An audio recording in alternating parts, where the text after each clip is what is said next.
પૃથ્વીરાજસિંહ ચુડાસમા, લાડ સરપંચ। આજે છેલ્લા 2 કલાકથી આ વરસાદ વરસી રહ્યો છે, તેની અંદર ભીમોરા, મજેટી તેમજ લાઠ ગામ જળબંબાકાર જેવી પરિસ્થિતિ થઈ છે।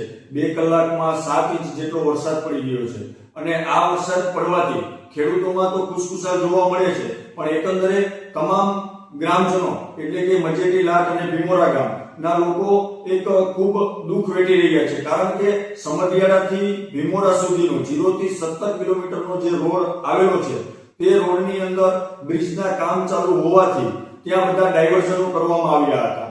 તો મજેટી પાસેનું ડાયવર્ઝન, લાઠ ગામ પાસેનું ડાયવર્ઝન તેમજ ભીમોરા ગામ પાસેનું ડાયવર્ઝન તૂટી ગયેલું હોવાથી માણસનો વાહન વ્યવહાર બંધ થયેલો છે। એસટી બસો આવતી બંધ થઈ છે, જેથી વિદ્યાર્થીઓ પરેશાન છે। એસટી બસો ત્યાં અત્યારે હાલમાં પણ જ્યાં ડાયવર્ઝન છે ત્યાં પૂછી ગયેલ છે, એટલે સતત આવા બધા બનાવો બનતા રહે છે અને આ બનાવોની વચ્ચે ગામ લોકો પણ ખૂબ ચિંતિત છે કે પ્રાથમિક અહીંયા અત્યારે કોઈ જરૂરિયાત પડે, કોઈને ઇમરજન્સી, તો એક ગામથી બીજા ગામ નથી જઈ શકે તેમ, તેમજ એક ગામથી તાલુકામાં પણ પહોંચી શકે તેમ નથી। એટલે કોઈ પણ ઇમરજન્સી સેવા ઊભી થાય તો અત્યારે અમારા ગ્રામજનોની ખૂબ જ તકલીફ છે।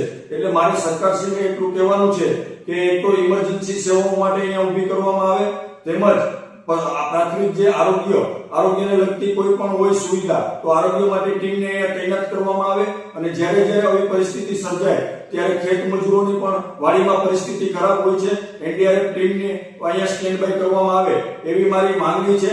તેમજ જે પાણી ભરી વળ્યું છે તે પાણી 24 કલાક પછી પણ ઉતરી જતા કોઈ રીતે તંત્ર દ્વારા રિપેરિંગ થઈ શકે તેવું નથી। તંત્રને મેં વારંવાર જાણ કરેલી, તો પણ તંત્ર દ્વારા મને એવું કહેવામાં આવ્યું છે કે હમણાં જ આવે અમે કરી દે, અને ખાસ કરીને કહું તો આમાં કોન્ટ્રાક્ટરની ઘોર બેદરકારી સામે આવે છે, કારણ કે કોન્ટ્રાક્ટરને અમે વારંવાર રજૂઆત કરી, તેમજ તંત્રને, એમના અધિકારીઓને પણ અનેકવાર જાણ કરી, તો પણ ડાયવર્ઝન બાબતે કોઈ જાતની ચિંતા કરેલ નથી। અને અત્યારે જે ડાયવર્ઝનો તૂટી ગયા છે તે ડાયવર્ઝનો તૂટી ગયા છે તેમની ફરજ પણ એ તંત્રની અને કોન્ટ્રાક્ટરની છે, એટલે કાયદાકીય કોન્ટ્રાક્ટર પર પગલાં લેવામાં આવે, તેમજ તંત્રના જે અધિકારીઓ છે અધિકારીઓ પર પણ પગલાં લેવામાં આવે તેવી તમામ ગ્રામજનોની માંગ છે। અને જો આ 24 કલાકમાં ચાલુ નહીં થાય તો આ 3 ગામ મજેટી, લાઠ અને ભીમોરાની પરિસ્થિતિ ખૂબ બગડે તેમ છે।